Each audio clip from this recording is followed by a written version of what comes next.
Well,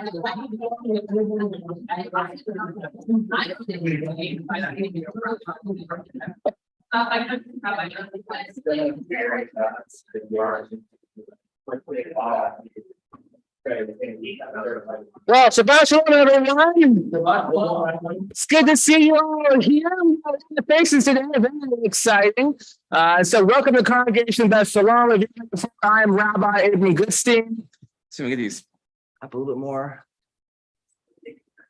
Okay, all right, here we go. All right, so welcome, and today we're looking to have a guest speaker. So we'll start with some services, and then we'll move into a guest speaker. Her name is Kitty. Hi, Kitty. She'll be up here shortly, and then we'll end our service. And we'll have Oneg over there. And Kitty, someone showed up with a dish. This is very exciting. So we can taste something from Kitty's thing. So thank you, Stacy. Appreciate that. Yeah.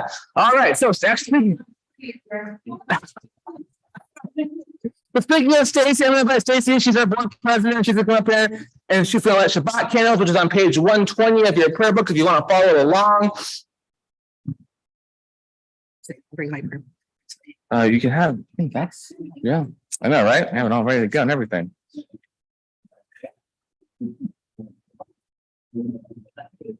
As these Shabbat candles give light to all who behold them, so may we, by our lives, give light to all who behold us.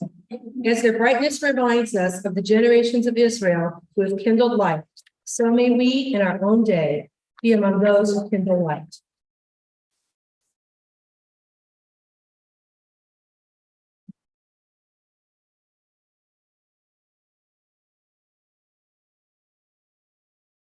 Baruch atah Adonai Eloheinu melech haolam asher kitchen mitzvotav v'tzivanu lehalivner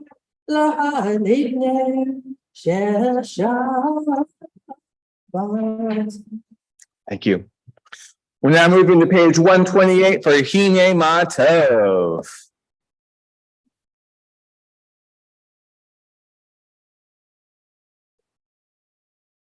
Hine Matov manayim Shavet achim gam yachad. Hine Matov manayim Shavet achim gam yachad. Hine Matov Shavet achim gam yachad. Hine Matov Shavet achim gam yachad. Hine Matov manayim Shavet achim gam yachad. We now move to the Chad OD, which you can find on page 138 of your prayer books. And this evening, we're going to recite paragraphs 1, 5, and 9. And when you arrive at paragraph 9, I invite you all to stand up and look towards the entrance as we greet the Shabbat bride. And if anyone is late, just lock eyes with them, make them feel bad for it. Here we go. Pnei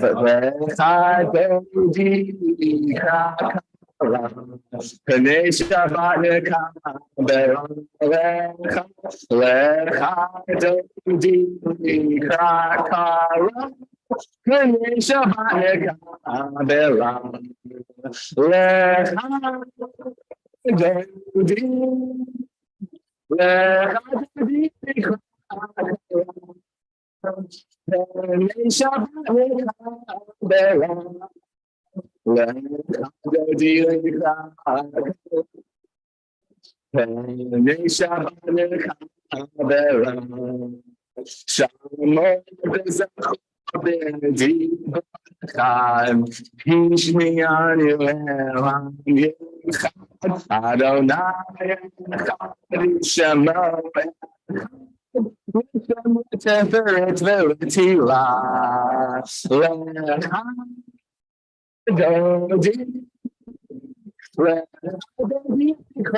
Please rise. Believe Shalom, God is me, so told him Mary, I'm sick of love, believe Allah, believe Allah, let's start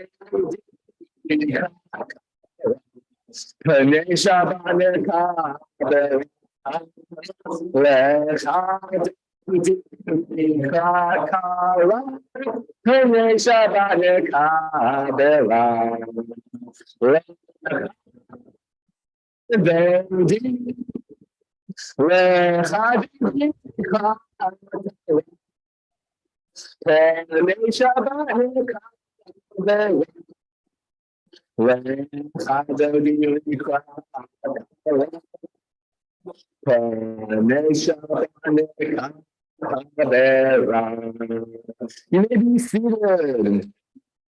We now turn to Shalom Aleichem on page 132 of your prayer books.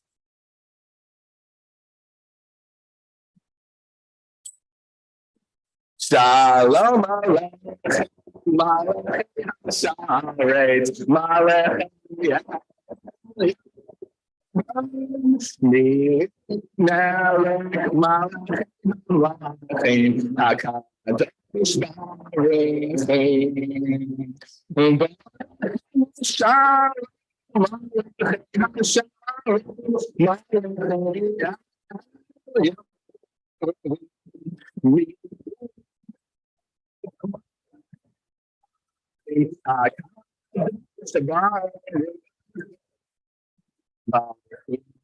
Shalom, Malachei Hashalom, Malachei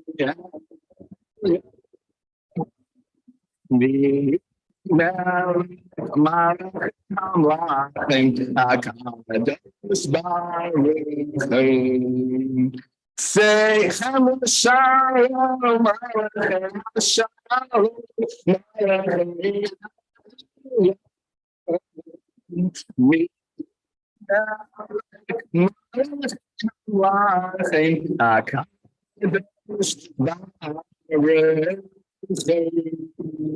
now turn the page to 144 for the Chassi Kaddish.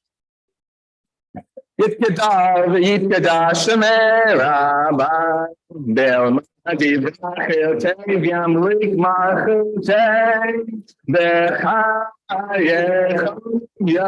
Yomechom, Uchayedechom B'Yisrael,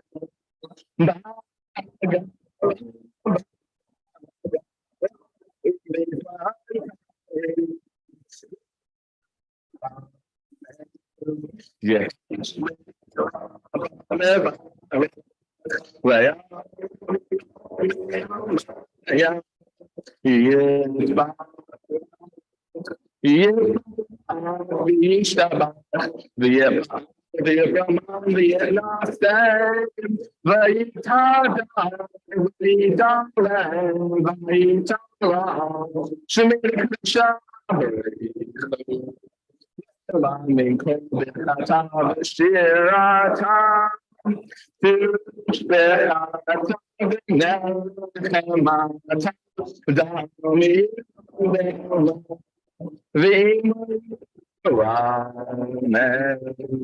On the page 146, and we rise for the Baruch.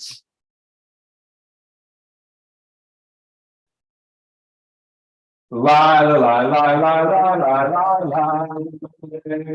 La la la la la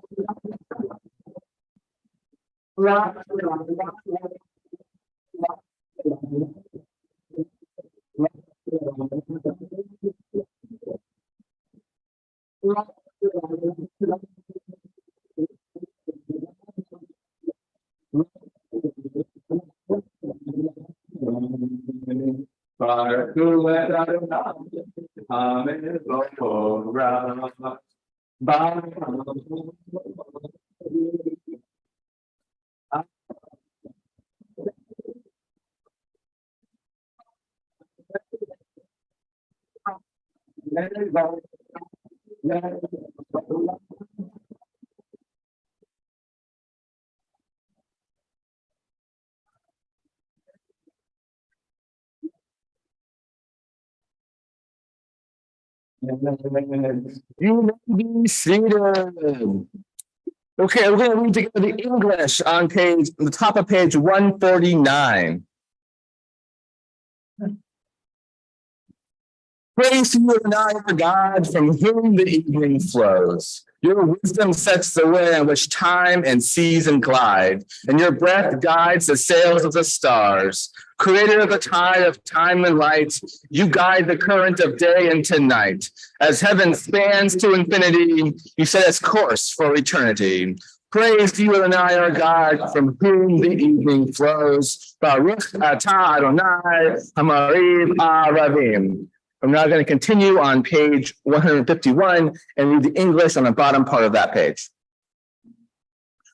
Wisdom and wonder, passion and instruction, story and symbol, all of these things your Torah gives to us. And the more we devote ourselves to it, the more it grows and gives. What could be a true token of your abiding love, than this of your holiest of works and the living language that gives it form? Baruch atah Adonai, Ohev Amo Yisrael. We now move into the Shema on page 152. Shema Yisrael, Adonai,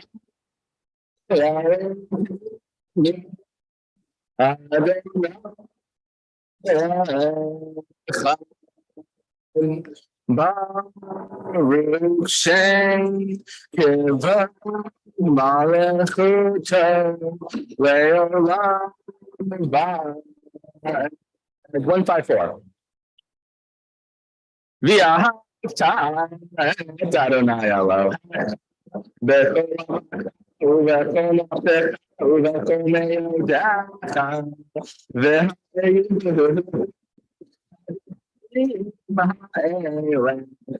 אשר אנוכי מצווך היום על לבבך ושיננתם לפניך בדברתם בה בשבתך בביתך ובלכתך בדרך ושופך וקומך וקשתם להיות על ידך וחיו לתותפות בין עיניך וכתבתם על מזוזות ביתך ובין שעריך למען תזכרו ועשיתם את כל מצוותיי והייתם קדושים לאלוהיכם אני אדוני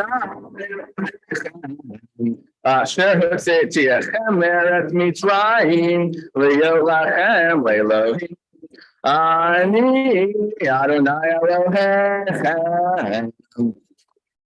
Elochem emet. Now moving to 158 for the Micha Mocha.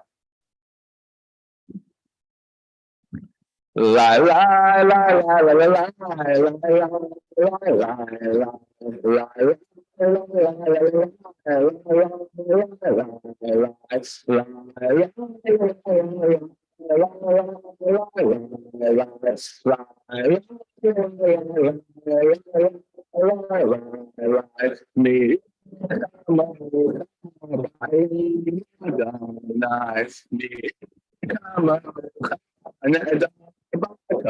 Dash no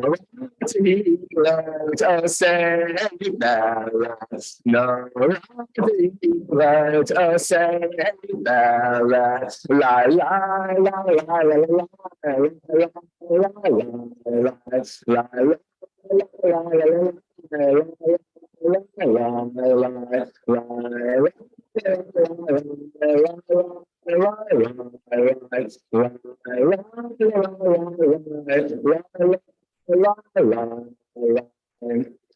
Now moving to the Shamru on page 162.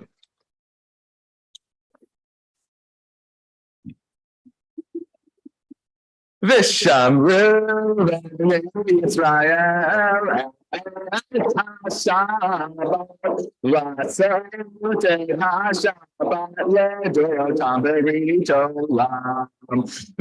Vishamru Israel Shabbat Lasot HaShabbat Ledotam Beritolam B'nei Israel Tireolam Vishamru B'nei Israel Shabbat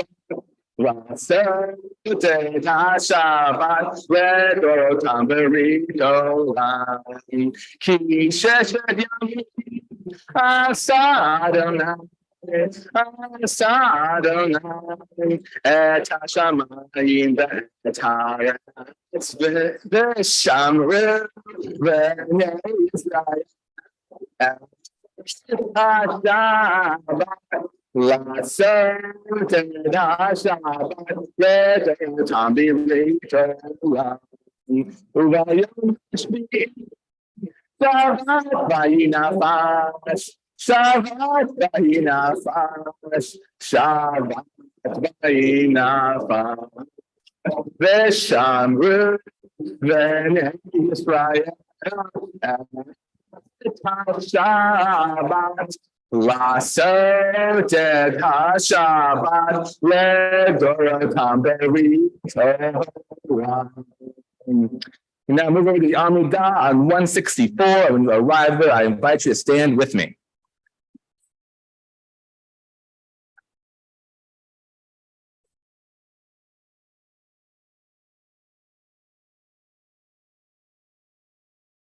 Adonai, Sefataytika, Ubiya, Itanilata,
You will now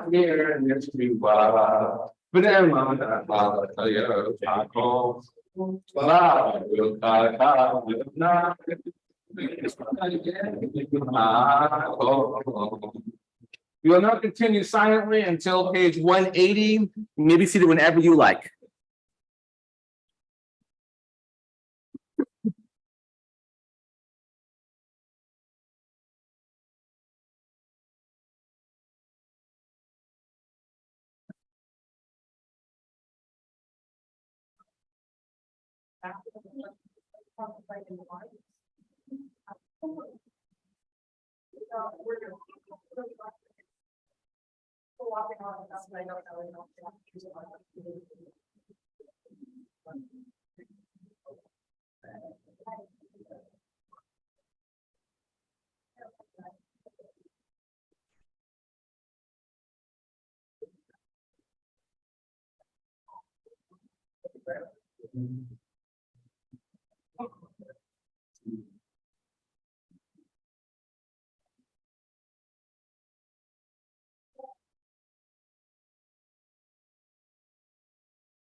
Oh, say shalom b'mamav.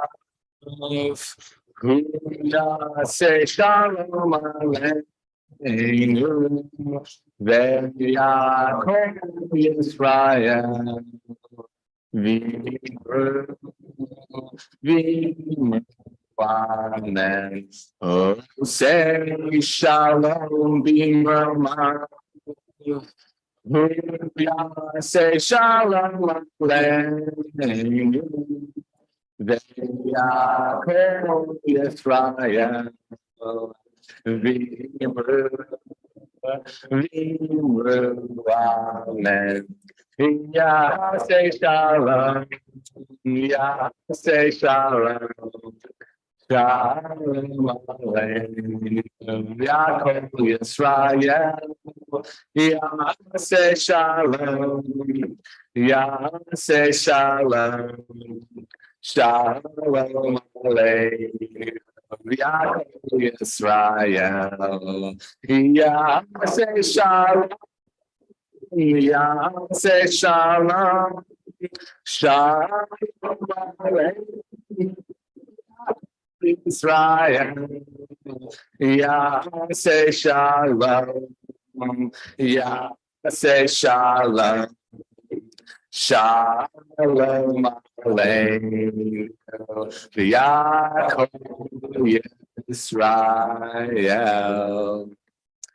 All right, well, I feel very fortunate to invite up here Kitty Morse, who's going to tell us about her cookbook, Bittersweet. You ready for this? Okay. Give me one moment to kind of get a few things ready in the back, but I think we can be just about ready to go here. Thank you very much. Thank you so much. Shabbat Shalom. Thank you. Oh, okay. I have to catch my breath here. I'm visiting from San Diego, and thanks to my friend Kayleen, I'm becoming involved in the life of Palma and Anchorage. So thank you so much. This this book, let me give you a little bit about my background, in case you're wondering. I've written 11 cookbooks. This is number 11, Bittersweet, a wartime journal and heirloom recipes from occupied France. And I will tell you why I'm talking about this and why I wrote this book. Anyway, so this is number 11. I was born in Casablanca, Morocco, and my father was British. My mother was French. So I was brought up in a very cosmopolitan environment. And I became a writer about 30 years ago, and it sort of snowballed on me. And I've been very fortunate to be published various places and to be able to tell my stories in French and in English. This particular bittersweet. Sorry. I can't help it. It's very close to my heart, and I do this every time, and I can't help it. Anyway, fell into my lap. It's a gift from the heavens. It's a gift from my mother. I discovered this little black suitcase that you see up there in my mother's closet after she passed away. And a suitcase had a very long history. I knew about its existence, but I didn't really know what was inside. It landed on my grandparents' doorstep. Now, my grandparents were in Morocco, and their parents were in Alsace-Lorraine. So this is the story of how the invasion of Alsace-Lorraine by the Germans, and which my great-grandfather relates in his journal, which I possess. I possess all these documents.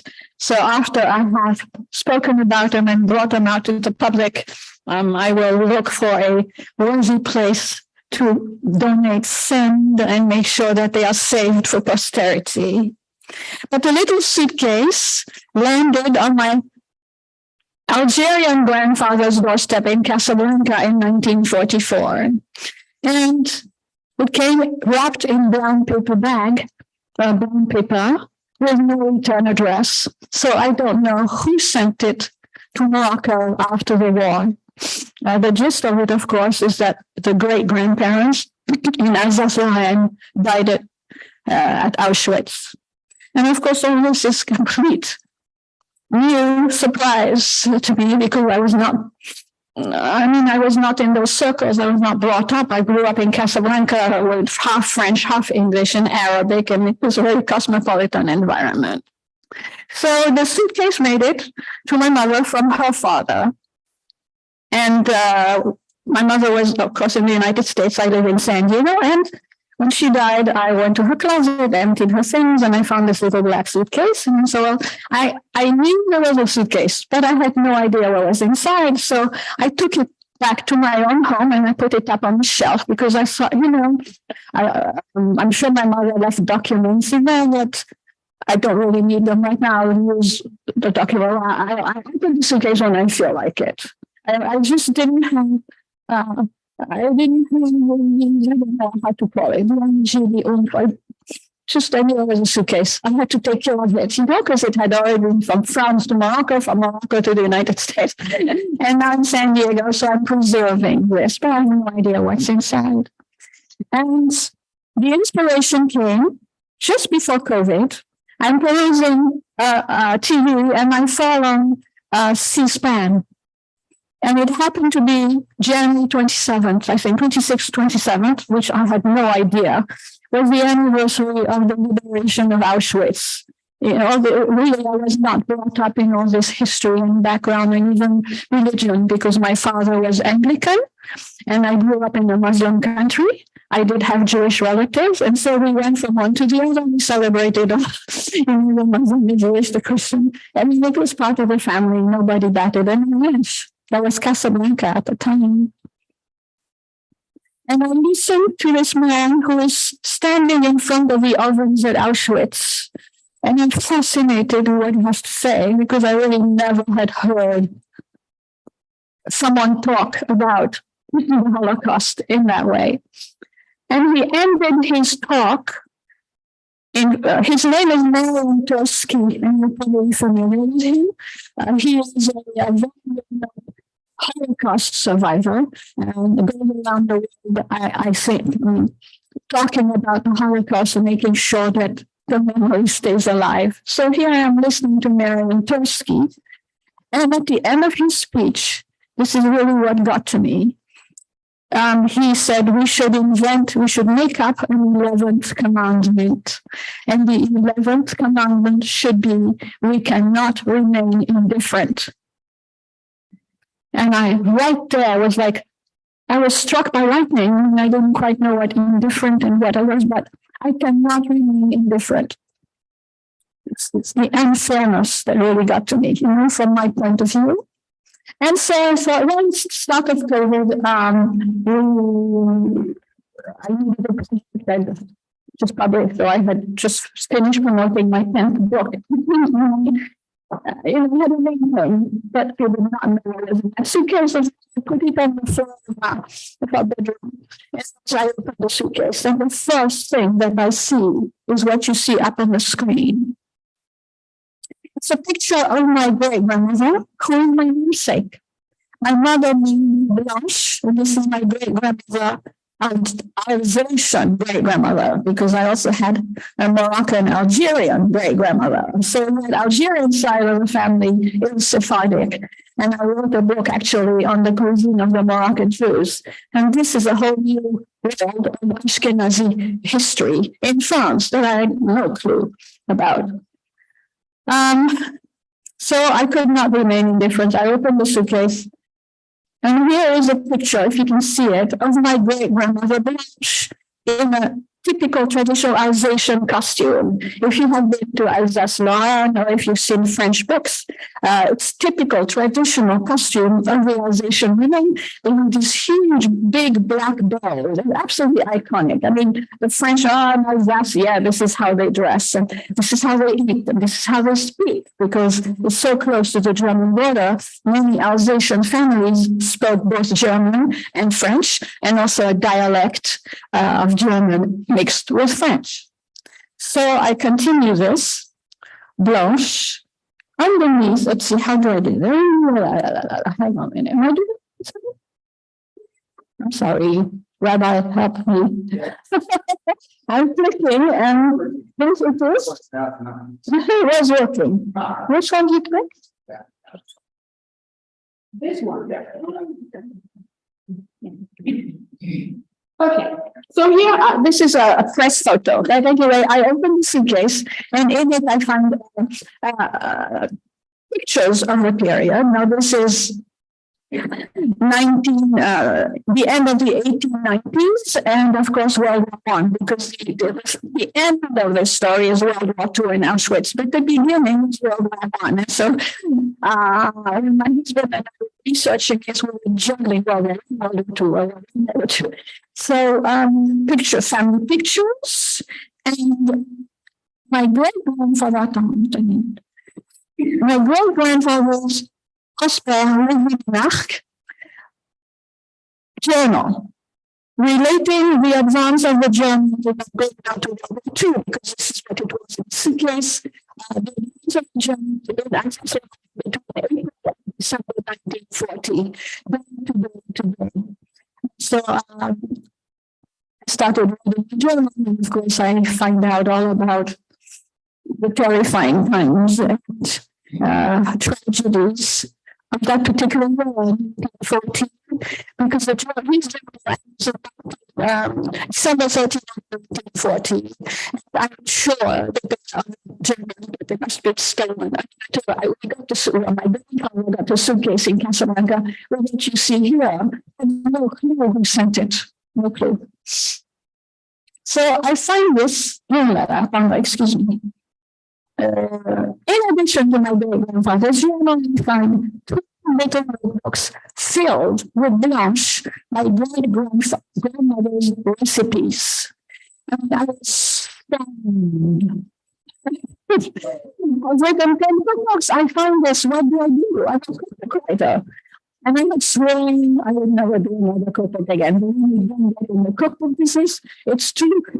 It's very tough and it doesn't bring much rewards except in the soul, you know? So I look at my blog, great, there's recipes and some of them are the homes and others I could relate to because my grandmother in Morocco and then my mother also used to cook some of these dishes, but of course I never knew the provenance of these dishes. It's actually it's not a kosher book, but it's a very traditional Eastern French Alsatian cuisine bourgeoise, you know, half German and half French. Of course, I mean, it's a gift. What do? I write a cookbook. But when my husband read the journal, and unfortunately, my husband helped me with the book and passed away last January.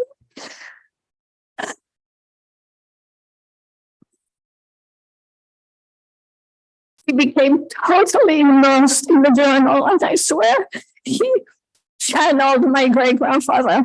And so he kept telling me, and I said, "Oh, and I'm writing a cookbook. I mean, gosh, leave me alone. I have to trust these recipes."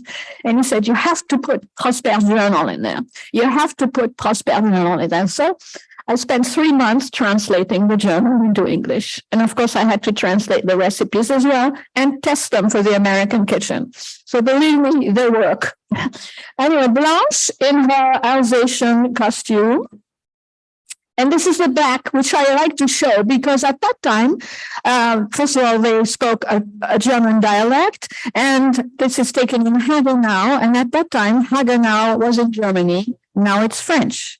But depending on who won the war in the 1870s, and then in 1914 and 1940, it became either French or German or French. And we don't think these people, unfortunately for them, really knew quite where they belonged, but they were certainly French.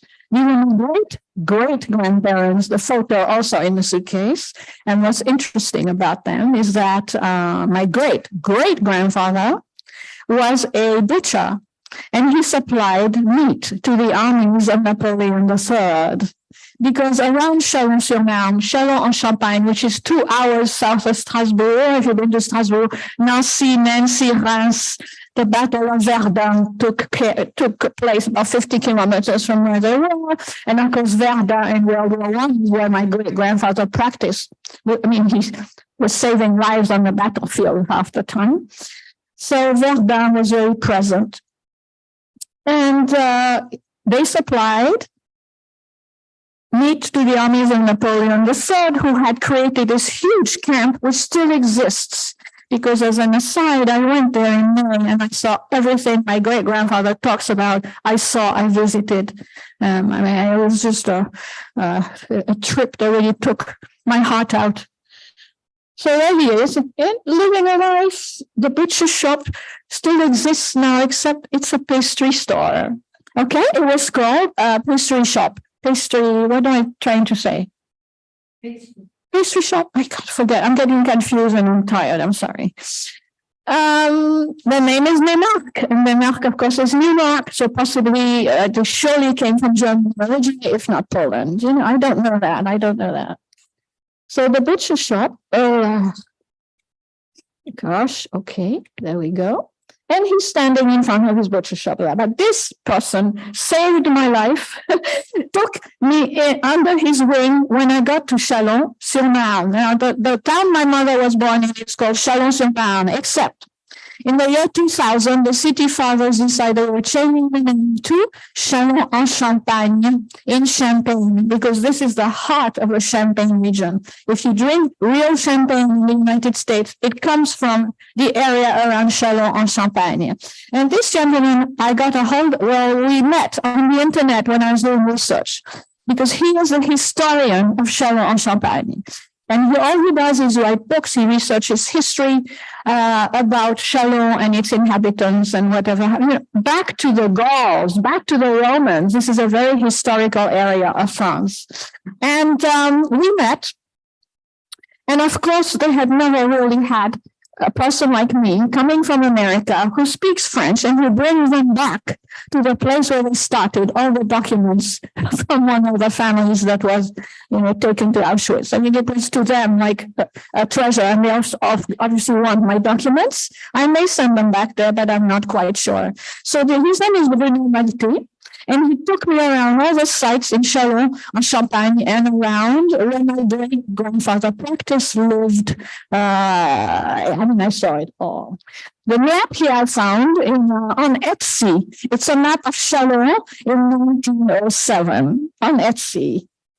I stayed in a B&B and just included there in Chalon, Champagne, because then half the town became involved in my research in my visit, and it was terrific. It was terrific because again, I'm digressing. But what's happening in France? It so happens that Alsace-Lorraine is also. It had a huge Jewish population for centuries. I mean, a lot for France, and it's also historically one of the most anti-Semitic areas of France. But what was very interesting and gratifying, I don't know what to say because I was never involved in all that, is now that the French authorities, librarians, intellectuals, they are researching all the history, and they like to bring it to the fore, the Jewish history of that part of France, because of course, some of them behave very badly, as we know, and others are busy rehabilitating. This is a history of the area, and we have to teach it. So now they're teaching the Holocaust and the Jewish history in high school, in the lycée, in the grade school, which I found quite interesting. And they were very pleased to show me all they're bringing back monuments with the names of the Jews who disappeared, didn't exist before. So anyway, I stayed in town there in a very nice B&B. This arch also has historic significance, nothing Jewish, but the funny thing is this the arch that Marie Antoinette drove under when she came to marry Louis XVI. There was just a series on PBS. I don't know if you've seen it, called Marie Antoinette, the young woman, 14 years old, and they forced her at 14 to marry the French king because it was a political thing to do. And so this is another Arc de Triomphe. There are not many the Arc de Triomphe in France. This is one of them. So this side is all sculpted. We're welcoming Marie Antoinette, to France on her way to visit the king. And the other side is completely blank because Marie Antoinette never made it back. So I thought actually that was funny, but I shouldn't say that. One of the houses my great-grandfather lived in is still standing, and somebody lives in it. I don't know, because everything was confiscated during and after the war. So I could see that. And he was an army surgeon, twice decorated of the Legion of Honor. So town, really. So I discovered I had notable relatives. Not only in the Arc and the butcher shop and this, but I also have a relative where you'll see the name of this relative is a street name, and his name is Alfred Monarch, and Monarch was a very famous economist. I did not know that. So the house where my great grandfather lived in still stands. So Bruno showed you, say, well, did you look at the chimney? And I said, no, I didn't look at the chimney. Well, the initials on the chimney are LM, Le Monarch. So he had this house built by a famous architect in the 20s. Another house they lived in was this. So it was part of the bourgeoisie. I include this because I have this painting. This is the garden house where my mother was born. She always told me I was born there, but I didn't know. It's a beautiful painting, and I did not know that. So this is Alfred Monarch Street, another ancestor. I'm telling this, I mentioned that they bring back the history of World War II, the French of the region, and they were very, very excited to show me a plaque thanking the Americans because Patton liberated Chalon from the Germans. And very recently only did they start thanking, they put monuments and things. So this is, we thank the Americans for liberating. So this is not my great grandparents, but I thought, because I went to the mayor's office and they were showing everything off to me. I said, look, Les Américains. This is the mayor's office where my great grandmother went to be married, because it's from the 1700s. And in France, you get married in the mayor's office. And I sat in one of the chairs, I am sure, when my great grandmother sat. So you can imagine. Actually, I was through this whole trip, I was completely stunned. I'm just coming out of the stunned stage, processing all this. Of course, I went to visit my great grandparents too. Great grandparents too. And what was fascinating is one side is in Hebrew, one side is in French. And it's in bad shape because I'm the last one, and nobody goes to visit their tomb, but it's still there. And they had purchased a plot in perpetuity next to the tomb. It's another tiny little plot. And I asked Bruno Maltese, I said, how come this is all empty? And this is, nobody's using this because the spaces are at a premium. He said they built it in perpetuity, but this is little tiny tombstone. And I go up and say, who is that? Well, there's a name on the tombstone, family. And he thought, the only reason I realized who that was is one day I went into my mother's office in Oceanside, California, and she's coming up with a password for entering a computer, and she has this name family, and it's a very, very unusual name in French. I've never heard that name before. I said, no, what a pretty name. Where does it come from? And my mother says, it's somebody I once knew. And it turns out it's my grandmother's young sister who died at 2 years old. But I did not know that. So I paid my respects to family. Actually, when I went back to Chalon, I had taken some of my mother's ashes because part of my compulsion was to take my mother home, and I did. And so I'm very, I don't know the word for it. I can't say satisfied, but fulfilled. I did. So that's funny. Okay, so I gave a talk at the public library in Chalon in French, and 100 people came. And one of these gentlemen was the gentleman who took care of the synagogue. It's a very small synagogue, but it's still a Jewish community in Chalon. And he says, Madame, would you like me to open the synagogue for you? I said, well, that sounds very interesting. So he did. And striking to me was the fact that the synagogue looks like it belongs in Morocco. I mean, this is a Moorish design. And exactly, it's a Tommy. It's a Moorish design. The keyboard is Moorish. It could be a Sephardic synagogue. But it's not really big on the inside. And the centerpiece is this menorah. I know it's not, I forget the name, but it's, to me, it was a huge, giant menorah, solid silver, signed by my great uncle in honor of his mother in 1863.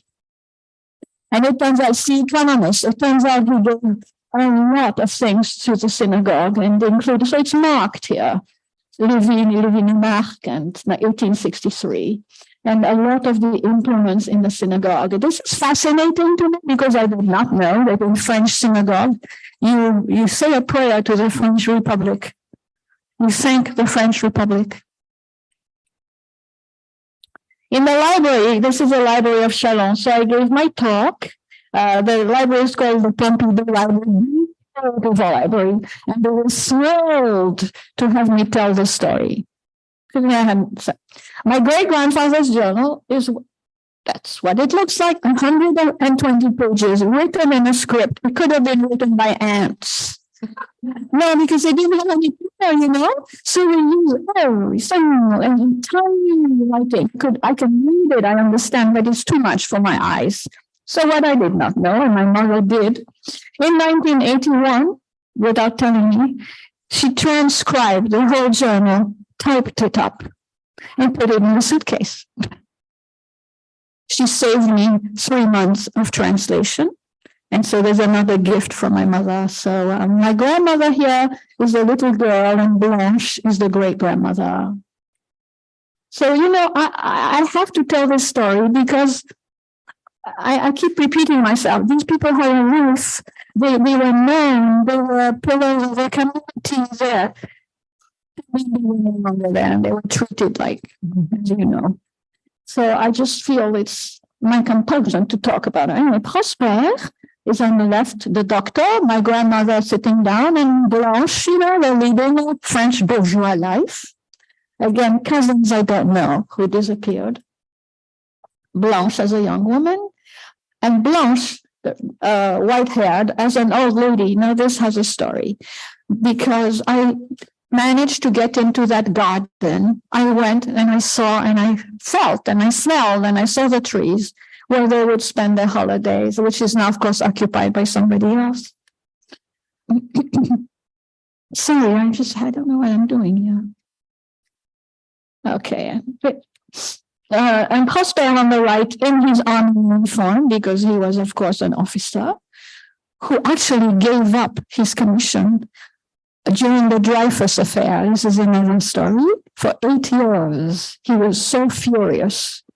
But all my relatives and ancestors were secular Jews, which meant they did not deny their origins. They just didn't go, to a synagogue. And that is another story with that I'll tell you. But so Prosper is an army officer, very well respected. And I like to include this now. I'm going back to World War I here. And if you know some of the French history of World War I and the taxis de la Marne, the taxis of the Marne, it happened, World War I was absolutely a bloodbath. And they lived only 50 kilometers from Verdun, which I visited, and I tell you, it will tear your heart out. And when the camps do too, I have no intention of visiting the concentration camp. I'll show you one. But the taxi de la Marne, there were so many casualties on both sides that the French army was running low on men. And so they commissioned the taxis in Paris to pick up young men who, of course, were going to the front, and to drive these young men to the front in the taxis. So I believe there were 2,000 or 3,000 taxis that drove from Paris to Verdun with young men with their arms. And you can look it up on Google, the taxis of the Marne. And this is the kind of taxis. Remember, this is the line. My great-grandfather Prosper is here on the camp at Morse, the one that Napoleon said opened. He's getting, this is World War II, he's getting another Legion d'honneur, the Legion from Marshal Pétain, who of course became a turncoat, but at the time he was leading the armies. Found that picture in the suitcase. One of the camps I visited, one of the sites I visited had this whole history about the Jews in French in that area. Now, my mother used to spend her holidays in a small village outside Chalon-sur-Marne. And if you're familiar again with Nancy and Hans, this is outside. It's called Rosière from the roses. It's a very colorful, beautiful little village. Rosière-Saline. So I knew my mother spent her holidays there. She's very fond of, excuse me, I'm having the hiccups. So I went to Rosière. And I had got a hold, I tried to get a hold of the mayor because I wanted to tour the town. It's only 2,000 inhabitants. It's a tiny place. And I couldn't. However, I get to France and I get an email. Madame, come here, please. We're waiting for you at 11 o'clock on Wednesday. So, of course, I went to Rosière-Saline, about 2 hours from Chalon. And I walked in the garden where my mother walked when she went on holiday. And I spent half a day in the Verdun battlefields very close by. They visit camps and war camps, and they left it as it is, as it was. There's still the craters, there's water in the bomb craters, you can only walk here because over here there's mines, and they have markers. This is where the baker lived, this is where the doctor lived, this is where, and it's like on the border with Germany. So I spent a good, because my great grandfather, of course, was busy saving lives They were killing them on one side and he was saving lives. And this I included because this is the cannons in World War I that they took, the cannons drawn, horse-drawn cannons, and they called them the miracle cannons. Yeah, they dragged them on the battlefield. I'm so sorry. What am I doing? Okay, the uniform rank I like to show because the men of the First World War were called blue because they were dressed in blue. So my great-grandfather and my dad moved out wore one, and his daughter, my grandmother, was a volunteer nurse. And this is what she would have worn. And the Verdun memorial is very impressive. I'm including some of the medical equipment that he had. I found fascinating. This is World War I. This is World War I. My grandmother was a very elegant young lady, very accomplished. She could have become a concert pianist. Instead, she married my grandfather. And went to Morocco, but that's another story. My mother here with her cousin. The cousin was also made prisoner of the Germans, but it's a funny story, actually, because he was a young man, he was spared, and he was sent to the island of Albany. Albany in English is a French name, but it's probably maybe 50 meters off the coast of Normandy. And the Germans were busy building battlements around all these British islands, part of the Channel Islands. So I went to visit after the war, thanks to the Red Cross. Some south of France, and he told us he was an English, a Jewish guy, French, taking care of helping the Germans. This whole thing was a complete mess. But the funny thing is that, of course, they had conscripted the Jews, and he said, we were actually quite well fed. So, but the prisoners they went into towns and stole the pigs, and they would come back to the camp, the German Nazi camp, and roast the pigs because they needed food. And the German apparently, this is what he says, Jacques, turned around and says, okay, are you kosher? Are you kosher? Are you kosher? Of course, some were, some weren't, but they ate that meat. This is one of the parks that my mother frequented. It's a very pretty area and quite unknown in France. My great aunt is on the far left, and this is the French people who found it for me at the library. Okay. Just a sign that says Rosière. I got a lot of press when I was there. They were so excited. They really were thrilled to have everything. So the mayor greeted me in front of his office, which was with flowers. I've never been treated that way. I don't know why. It's kind of embarrassing, but I was very sweet and nice. So the French mayor's office. In the mayor's office, they had goodies for us, cakes and champagne, because everyone was drinking champagne. That's what you have. And they were absolutely over the moon to have some of the documents. This house is mentioned in my great-grandfather's war journal in the 1940, obviously. Nancy was being bombed by the Germans. And his daughter, great-aunt, lived in this little town called Rosière. And so she would call her parents and say, why don't you come? Nancy's being bombed. Come to Rosière, because I know a couple of Christian ladies who are sheltering Jews in the tunnel where you keep the champagne in the caves. And so my great-grandparents went to the two ladies and hid in that tunnel, which is behind that garage. But anyway, I get there with the mayor and it's closed. So I said, let's try to see the house at least. I read about the tunnel in his journal. All of a sudden, a gentleman comes up and says, are you trying to get in there to the mayor? So I've been trying to get in for 2 weeks. I would like to see this. He's like, he opens the door. All of a sudden, I'm in the garden. My mother spent her holidays as a kid. But the gentleman says, I think you're more interested in what's in the back. And he takes me to the tunnel. I'll tell you, it was a heavy-duty day because my grandfather, I keep saying grandfather, you understand, it's great, okay, Prosper.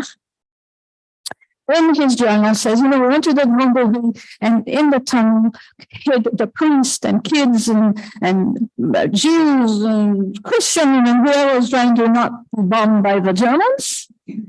And at one point, he says, I have to step out because it was so stuffy. I stepped outside and the rendezvous sisters had prepared for us, a rabbit stew and civet lapin. It's a very classic French dish, a civet lapin. It's the only dish that he mentioned in the journal. He mentions food, but this is a civet lapin. So, of course, there's a civet lapin in my book. And I sat at the tunnel where my great-grandfather ate his civet lapin. It was a very heavy-duty thing to think about. So here I am, where he sat, smoked his cigarette, and ate his rabbit stew. Then the gentleman says, let me show you another place where we hid them. And he opens this well, and he says, I can't let you in there anymore because it's full of water. So they were hiding in a well, they were hiding in a tunnel, anywhere they could, they hid. My great aunt, who died in Auschwitz as well, lived in this palatial house. Her husband was a notary, and still standing, it's now 3 apartments. At the cemetery of Rosier, they are now bringing all the names of the Jews who died, the Rosier Jews who died back, front and center. And so my great aunt, they were very, I don't know how to say pleased, but honored or whatever, to show me, look at them. They're up here. They're living in Arc de Lévis, Cerf. Their last name was Cerf, C-E-R-F, Cerf.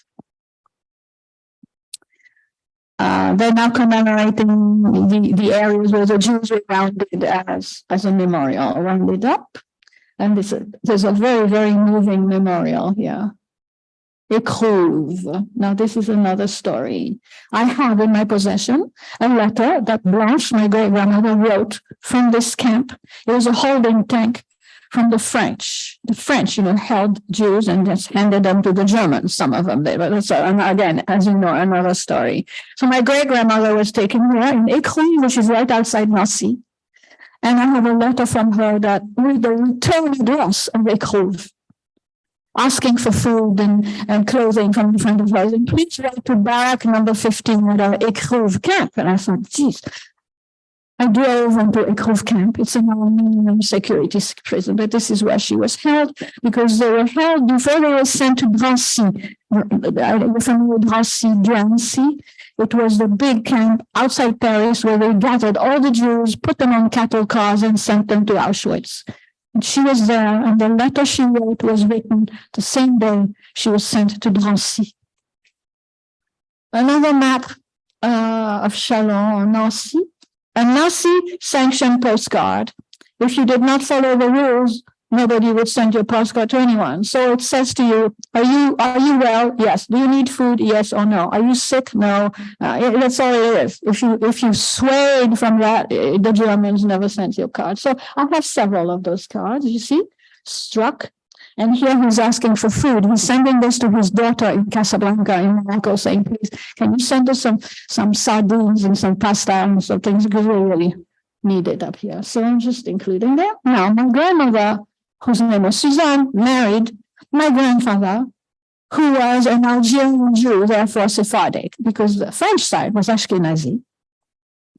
And the Sephardic Jews in Morocco, they don't have much in common except the religion, not even the food, I tell you, because I wrote a food. Local Sephardic is completely different than the Alsace.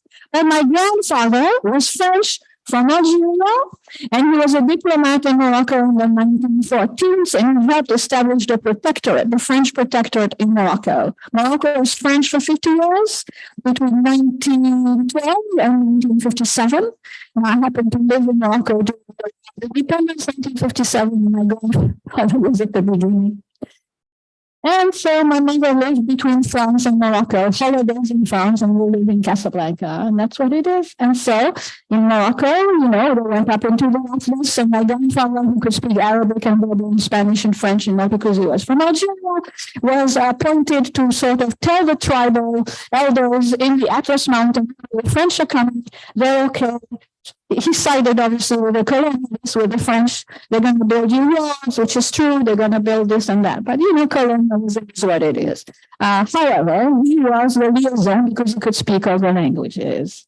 So my mother used to spend her holidays up in the Atlas with, I refer to him the king of the Berbers, but he's the head of the Berber tribes who sided with the French because the Arabs, the Berbers in the mountains, the Arabs, quote unquote, are on the coast. And the Arab tribes were not at all in favor of the French, but the Berbers sided with the French immediately. During World War II, my mother lived through World War II in Morocco, and that's when my British father around Morocco in 1944, before the invasion, because the liberation of Europe really started in Casablanca. The landings in Morocco, then they went to Algeria, Tunisia, and then they went to Sicily and Italy, and they came to France through the back way. That's how the liberation by the Americans started. But the American, as you see here, Roosevelt, before the Americans landed, dropped leaflets from the plane. My mother picked that up in the street in Casablanca, saying, "We'll come as friends, don't shoot, we're good, we'll be friendly, we'll liberate you," because Morocco was held by the Vichy French at the time. So the Vichy French rule applied.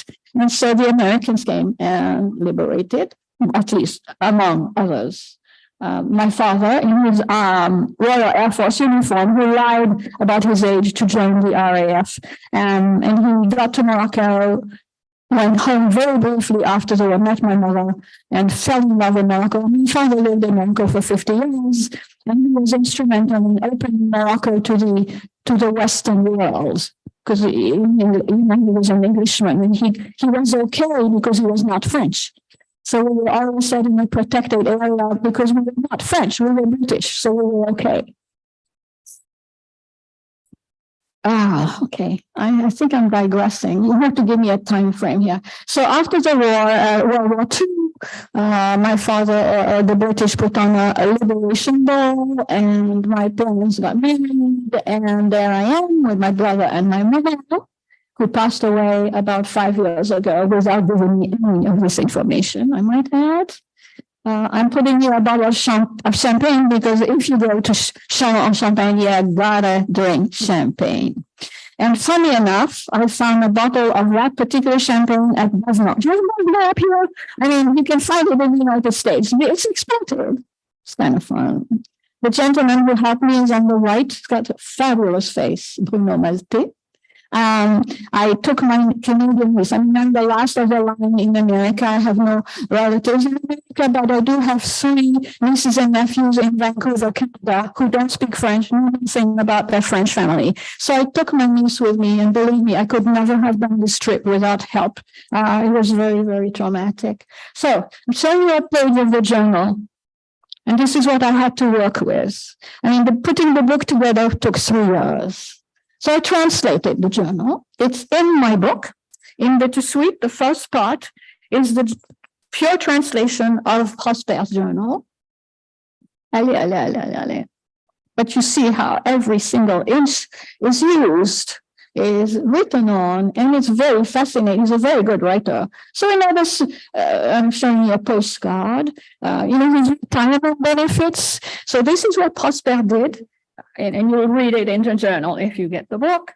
And he followed the rules, and it was very insidious. The occupation of the Germans was very insidious. They appeared one day, and then they were respecting the French rules, and then the next day was something else. Well, you probably know the story. And next day is something else. And then one day, I think it's in October 1940, he sees a notice: all Jews must report to the commandant to rule. That's what it is. And my great grandfather, not being a practicing Jew, so okay, well, I'll go and I'll give my name, with my name. And so he goes to report to the Nazi who was taking the names, and the Nazi person says, "Well, your name is not on the rabbi's list. I don't have your name here." And my great grandfather says, "Well, no, it's not on the rabbi's list because you're secular and you don't go to the synagogue."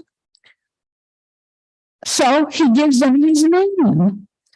So they had his name, and he says to the person, he says, "I am Jewish, I don't practice but I do not deny my origins. And so he was on the list, of course. Sorry, I'm having trouble here. So these are all official papers which I own and all about him. But this is kind of interesting. This is a propaganda that the Germans put out, telling the world in the French, and I don't read or I don't understand German, but this representing the British as the group, you know, that fish. Thank you. When I get tired, I forget my word. As an octopus taking over Europe and telling the French, be careful. But the British did the same thing. You know, there were other propaganda. I found that on Google. I thought it was good. So one of the cookbooks looks like this, and the recipes look like this. And it was a challenge, not only in French, but it was in grams, and it was in eggshells, and it was, you know, how the French cooked, especially in World War I and World War II. And but believe me, my recipes work because I know what to do for the American kitchen. Anyway, so I found out all sorts of family recipes that I didn't know. So I'm just going to show you a few chocolate truffles, yummy, they're delicious, and the bread pudding that is very traditional in Alsace. So I'm going to show you too many more, but I call these cornmeal coins because it's made out of cornmeal. What was very interesting to me were the pain d'épices spice cake. Actually, I hated this. I grew up on pain d'épices. Every French kid, you come in at 4:00 in the afternoon from school and you get a slice of pain d'épices. I did not like pain d'épices.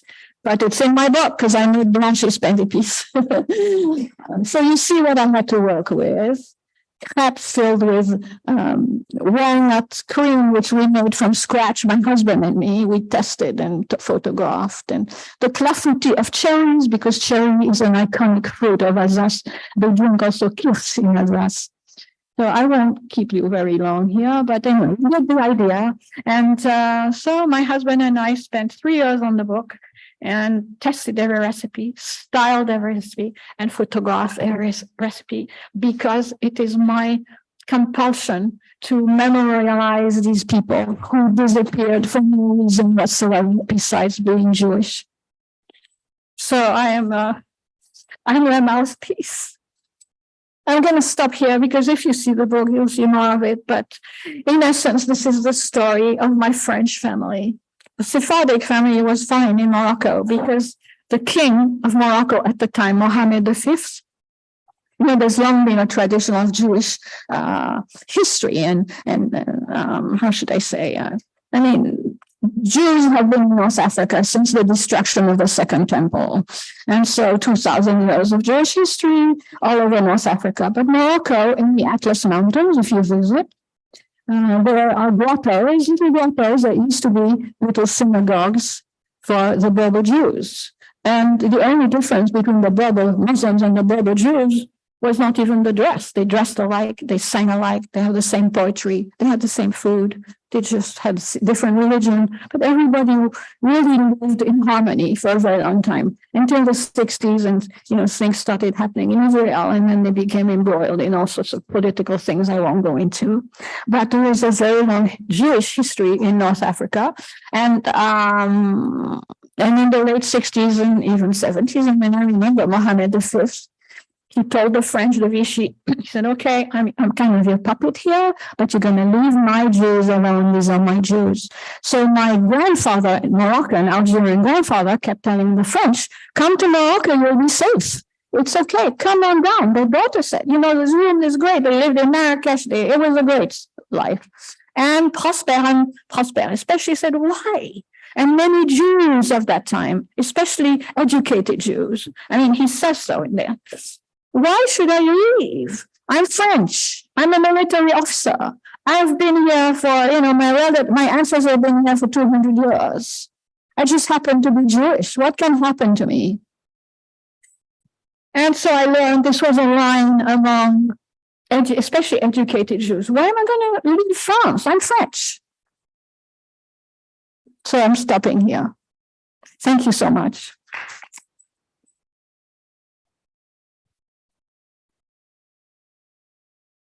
And I love questions. If you have questions, I love questions. Not a problem for me. Pardon? Oh, okay, sure. Okay. And I'm not sure whose book this. Okay. Anyway, this is the book cover, and we reproduced everything in here. So, and it's available at Fireside and the book Writer's Block and Amazon. And Writer's Block is a wonderful bookstores. They are terrific bookstores. And tomorrow I'm going at Turkey Red restaurant, and they're cooking some of the food. It's going to be on the menu. Turkey Red in Palmer. Are we in Palmer? Yeah. And believe me or not, the chef is Moroccan. He's brilliant. He's fantastic. Because I came here 5 years ago to promote another book, which is a memoir of my Moroccan family, or Moroccan side of the family. And I walk into Turkey Red, and I smell a Moroccan smell that I really love, the harira, or soup of Ramadan. Why am I in Alaska and I'm smelling harira soup? Well, I walk in the kitchen, and there's this wonderful young Moroccan chef who trained in Fez, Morocco's culinary capital. And so he was helping out at Turkey Red this summer because they have a lot of trouble with staff. And I sent him my recipe. I said, Jalal, it's not Fez Morocco today, it's Alsace, but I know you know what you're doing. I have no problem. So it's going to be a good meal. Thank you. All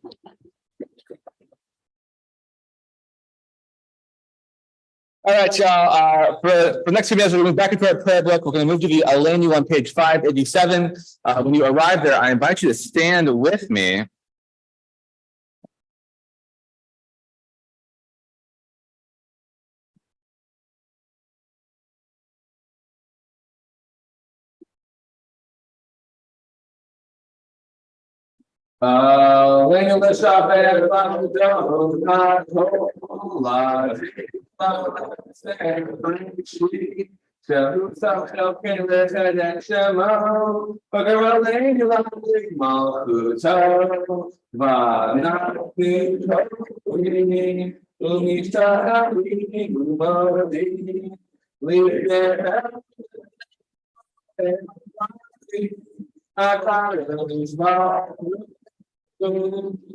Page 591. May we get wisdom in our lives, overflowing like a river with understanding. Love each of us for the peace we bring to others. May our deeds exceed our speech, and may we never lift up our hand but to conquer fear and doubt and despair. Rise up like the sun, O God, over all humanity. Cause light to go forth over all the lands between the seas, and light up the universe with the joy of wholeness, of freedom, and of peace.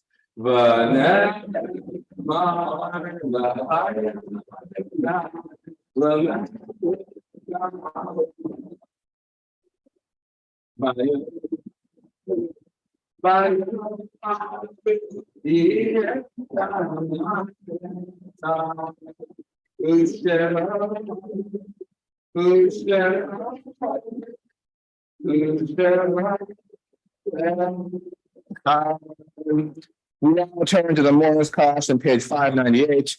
And this week we're in a period of Shloshim for Ian Clift. And these are the yard sites we're also thinking about.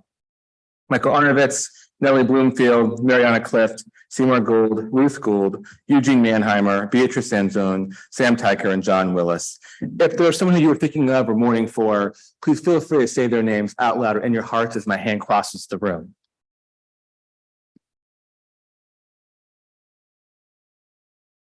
It may be for a blessing. Yitkadal v'yitkadash shemei rabbah v'yomad yivra v'yirchez v'yalik malchutei b'chayechon u'v'yamechon u'chayed chol beit Yisrael b'agara u'vizman kari v'imru amen. Yehei shmei rabbah mebarak le'olam u'lamed al-maya Yitbarak v'yishtabak v'yitpa'ar v'yipramam v'yitnaseh v'yitadar v'yitoleh v'yitolal shemedu kudashah barichu le'elam min kol b'yitata v'shirata tushbechata v'nechamata da'amiran be'alma v'imru amen. Yehei shlama rabba min shemaya v'chayim aleni v'yakol Yisrael v'imru amen. Oseh shalom v'imromav hu ya'aseh shalom aleni v'yakol Yisrael v'imru amen. May the one who creates harmony on high bring peace to us and to all Israel, to which we say, Amen. You may be seated. All right, so announcements. I'm not sure you're aware of this, but I'm aware of this. High holidays start next week. It's coming like a freight train. So it starts next Friday night, a week from today. And just FYI, we're going to start high holidays about an hour later. So it'll start at 7 p.m., not 6 p.m., a week from today. But if you come at 6 p.m., no worries. We'll find something to do. It won't be a big deal. Yeah. And so Rosh Hashanah services, Erev, 7 p.m., week from today, and then the following day, so that'll be a Saturday, we'll have first Rosh Hashanah services starting at 10:30, and then we'll have Tashlik right after that by the Campbell, what's it called? West Daniel Park. Yeah, our normal place that we have it. And then we will have our second day Rosh Hashanah services on that Sunday. So that would be September 14th for the 15th for the evening, 16th and 17th. So that's Rosh Hashanah. And then September 24th is Erev Yom Kippur. And then September 25th is Yom Kippur Day. So those are all things. Yes, Barbara. Reverse Tashlik. Yes. Oh, thank you. So Reverse Tashlik is this Sunday at 2 p.m. at the Valley of the Moon Park. So if you want, Reverse Tashlik is the idea that we're going to clean up trash around a waterway. It's a nationally participated program. And so we'll be doing this is our third year now doing this. So please, literally our first high holiday event is this Sunday.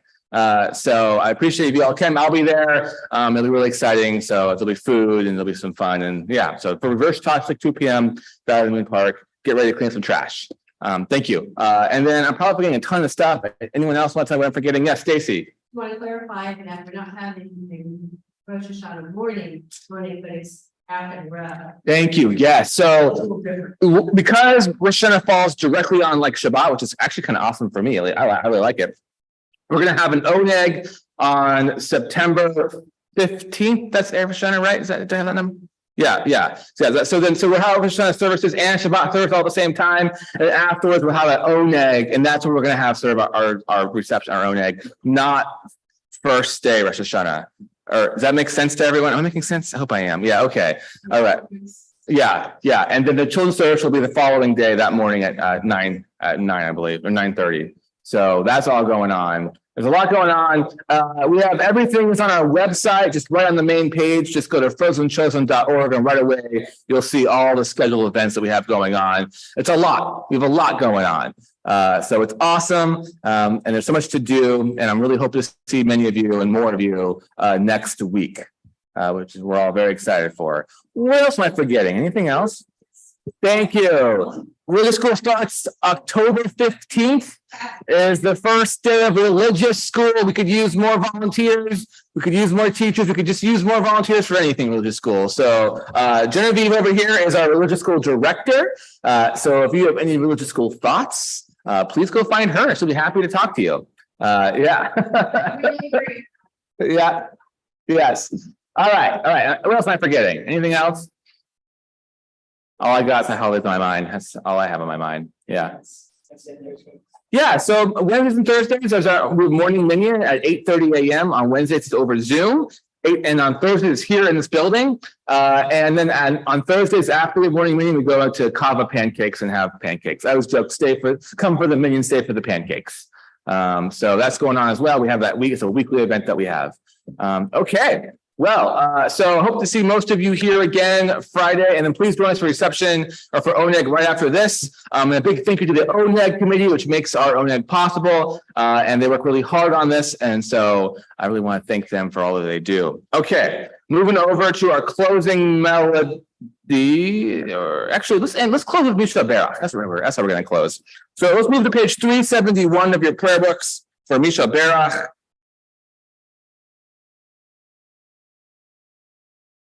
And in our own community, we're thinking about these members: Ginger Spiro, John Johnson, Pat Victor, Janice Breeze, Ross Rumack, Hannah Franklin, Dale Chubin, Frank Erwiskin, Sharon Joy McDonald, Autumn Edwards, Haley Goodstein, Bob Goodstein, Eve Hebner, Jan Carolyn, and Alex Bortnick.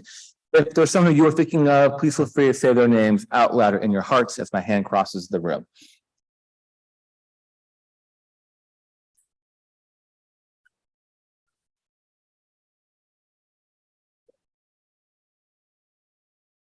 Mishabras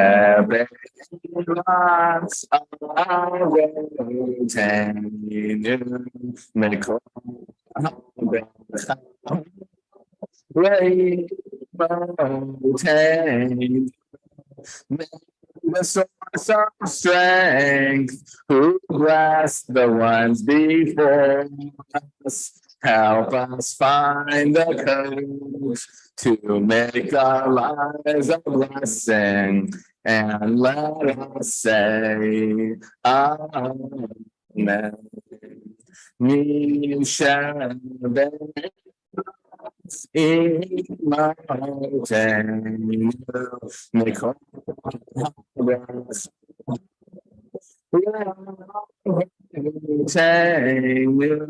Bless those living with throughout Shema, the renewal of body, the renewal Spirit, and let us say, Amen. Shabbat Shalom.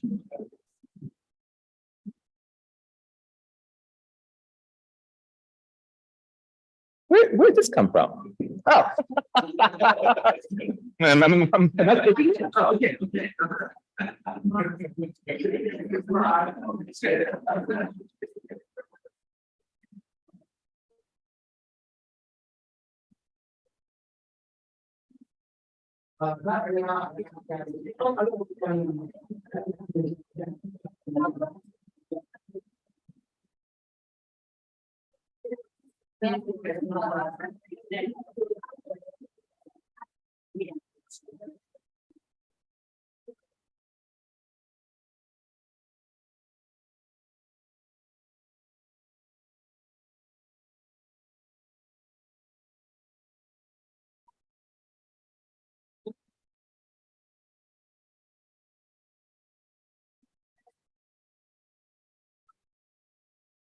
Okay.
Weekend, and she said, one week, and it's.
Yeah.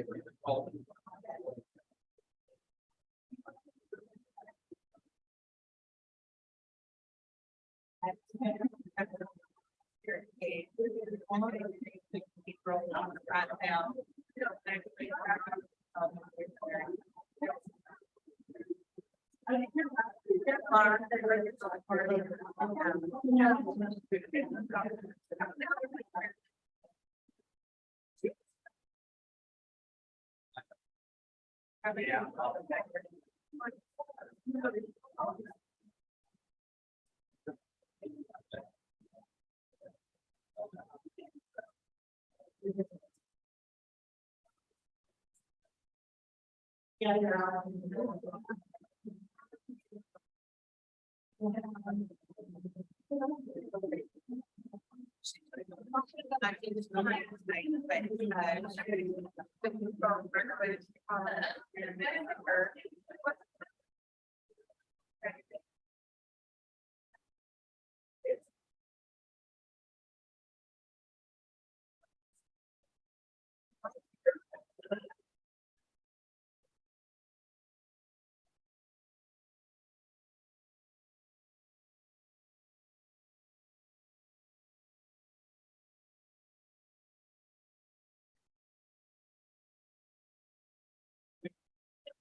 Yeah. Yeah, we're talking about what's the.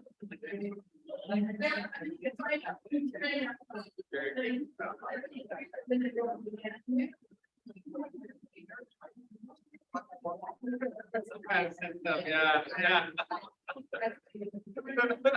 Right.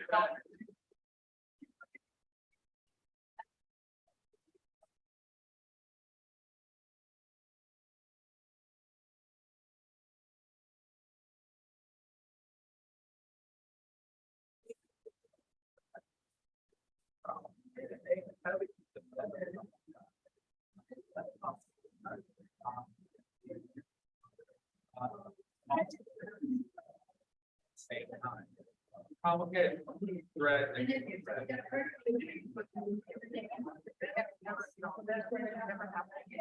Right, never again.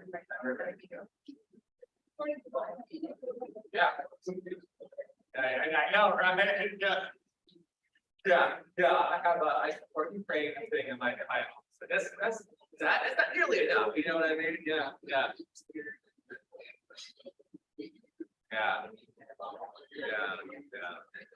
I mean, the problem is that that's why most countries are not willing to. Yes, it's a weird, exactly right.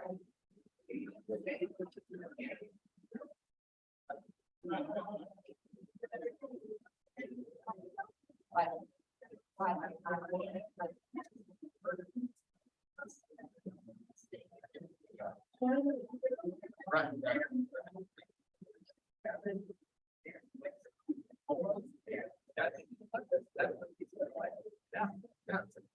Yeah, I don't like we're just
Yeah, I think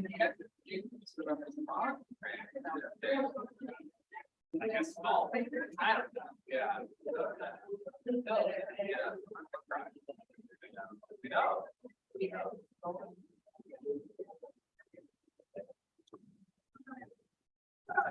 Yeah.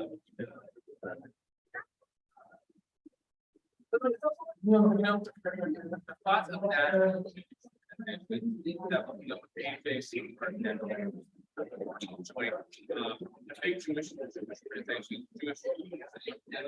Big culture stuff.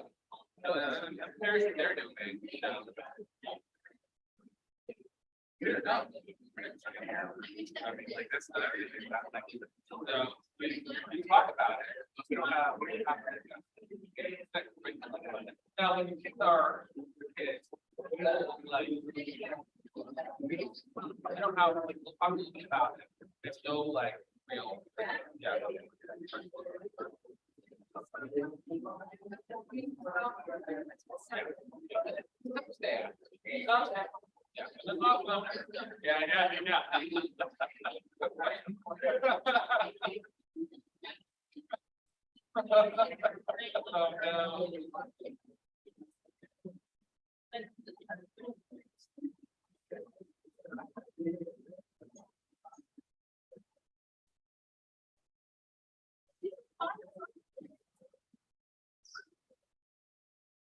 Where was this? Okay.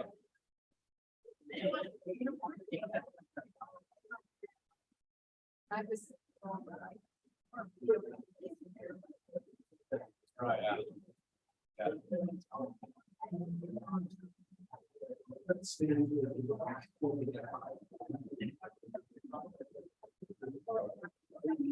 Yeah.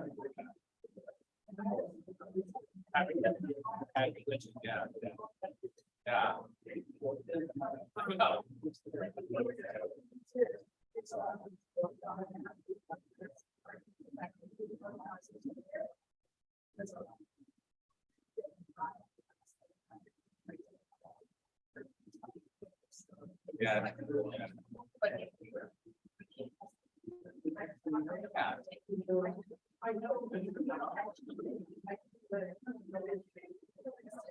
That's great here. Yeah. Yeah.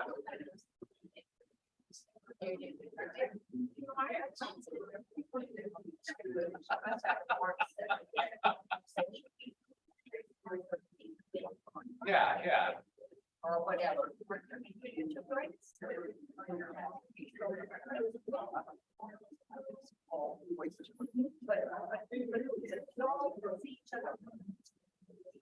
Right. Yeah. Receiving that. Yeah.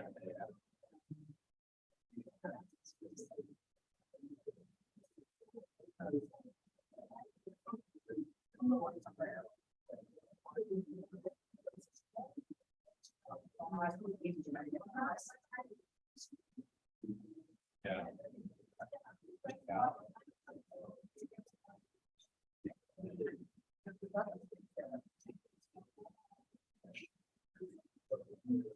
Right.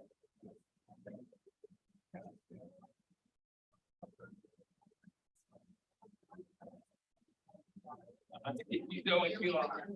Yeah, yeah.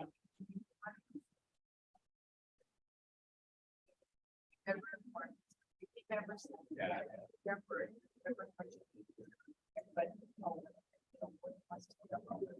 Yeah.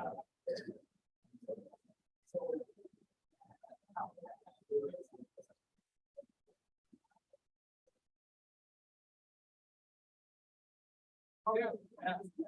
Yeah.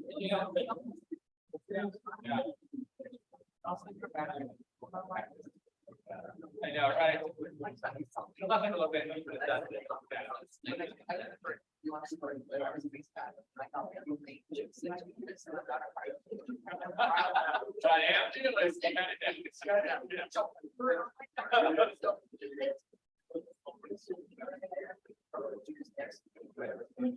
So quickly, he says, well, your kids.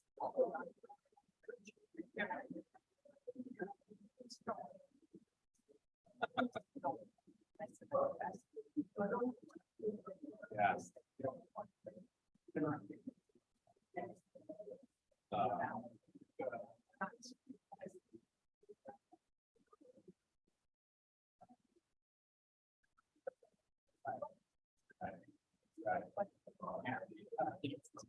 Yeah.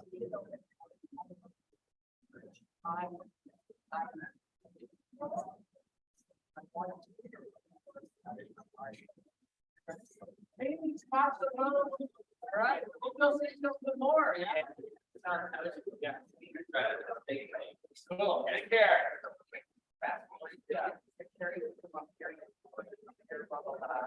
got your.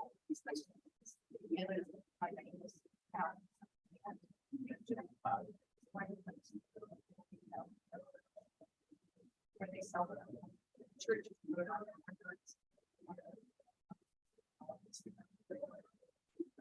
They sell the digital articles.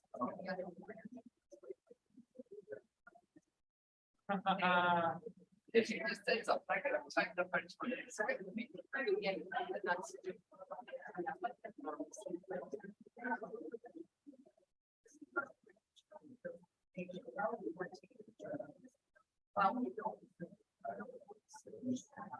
Yeah. Right, yeah, okay, you don't really do one, but yeah. Yes, exactly right. Ask the communion, then they get the call. Yeah. They might, so I'm in there, and I think, right.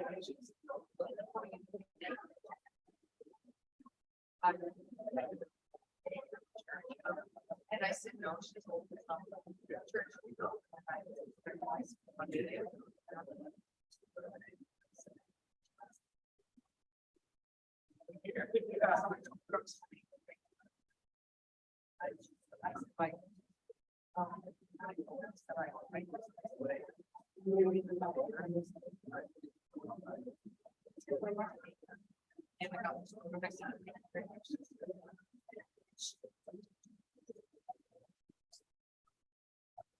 Oh, no.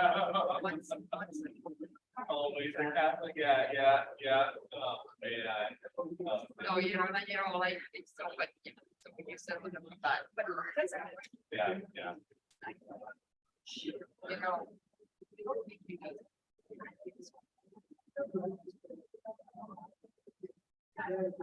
Yeah.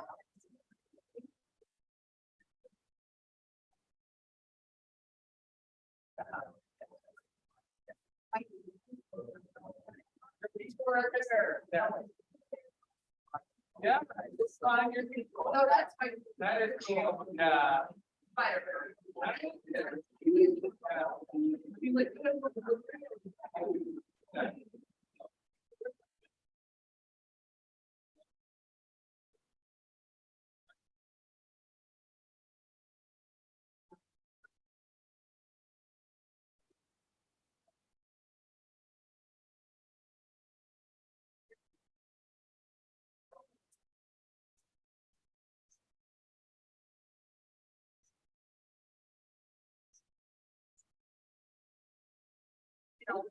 And then I needed to work with them, right? I don't wanna bring it with them, but I asked me.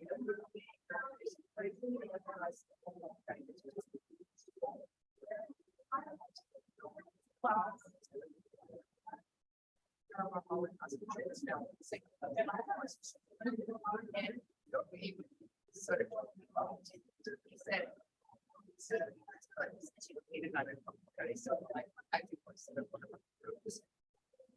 So like, yeah, I don't like it. And there's fun.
Yeah.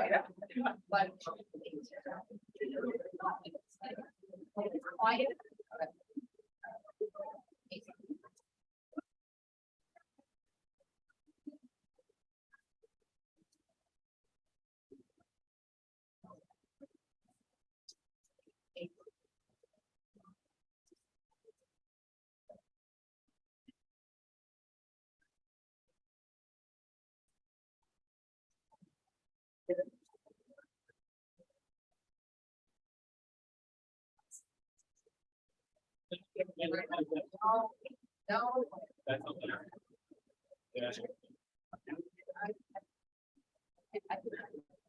Did you? Yeah. Oh, okay. I don't see any. I'll speak. Right? Oh, no. Okay. Okay. Well, I'll see her. Okay. Oh, wow. Well, speaking of around, yeah. It's good. So I hope I was supposed to. Just conversation. You're the rabbi, man. You guys hot. It's like half your job. The other half is, I think, right. I know you're wrong. That made me a little vision. Okay. Yeah, I see you a little while. How you doing? Well, I'm doing better. I'm doing better. Oh, right.